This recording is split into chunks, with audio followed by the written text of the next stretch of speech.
का शुक्रिया। तो वंदे मातरम को अनिवार्य कर दिया गया है। इस अनिवार्यता को आप किस तरह से देखते हैं?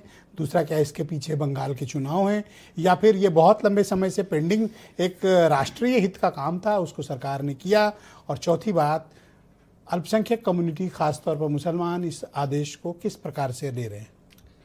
देखिए विजय जी, पहली बात तो ये कि जब ये राष्ट्रगान 24 जनवरी 1950 में घोषित हुआ राजेंद्र प्रसाद जी के उससे, उसी वक्त ये कोशिश की गई थी कि इसको भी, अगर उसी समय राष्ट्रगीत और राष्ट्रगान दोनों को ले आते तो ये सब चीज़ें रस्साकशी न होती, तो हमारा देश आज उलझनों में नहीं बहुत और आगे होता। लेकिन आपको इसलिए मैं बता दूं कि मैं जब वाइस चांसलर का मैंने चार्ज लिया था तो मेरे पास डरते डरते, मतलब मैंने देखा, क्योंकि जो मैं ख्वाजा मुइनुद्दीन चिश्ती यूनिवर्सिटी का वाइस चांसलर था, तो कुछ टीचर आए कि सर हम वंदे मातरम भी चाहते हैं प्रोग्राम।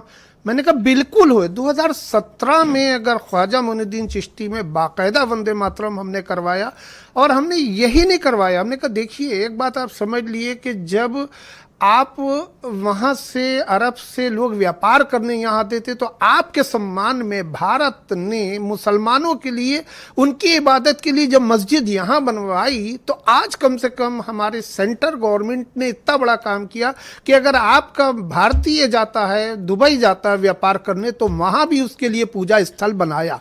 अगर गंगा जमनी तहजीब को देखना है तो वास्तव में आज के दौर में अगर आपको वसुधैव कुटुंबकम के ऊपर ध्यान देना है और विकसित राष्ट्र बनाना है, तो हमें ये करना पड़ेगा कि आपको मेरे धर्म का सम्मान करना पड़ेगा, हमें आपके धर्म का सम्मान करना पड़ेगा।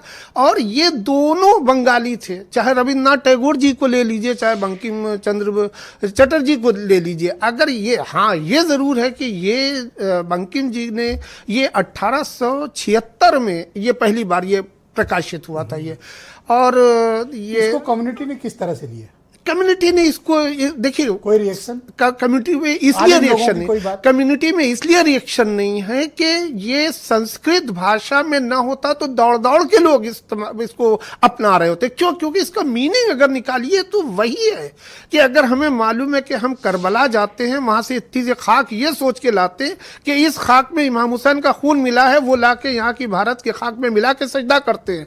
तो ये सम्मान अगर हम अपनी माँ को सलाम कर रहे हैं, हम अपनी भारत भूमि को सलाम कर रहे हैं, उसके आगे तो हम माथा टेकता है हर हिंदुस्तानी, चाहे वो मुसलमान हो चाहे वो हिंदू हो, वो सर झुकाता है। तो इसी भारत की आपके कहने का तात्पर्य कि कोई खास इसका रिएक्शन नहीं, कोई खास इसका रिएक्शन नहीं होगा। हाँ ये जरूर है कि इनको भारतीय जनता पार्टी को, तो फिर फायदा क्या हुआ? तो लेकिन इससे देखिए बस यही है कि क्या सोच के आया है, क्योंकि प्रेसिडेंट ने इसकी एक्शन दे दी है तो ये लागू हो गया, और ये कोई गलत बात नहीं, बहुत अच्छी बात है।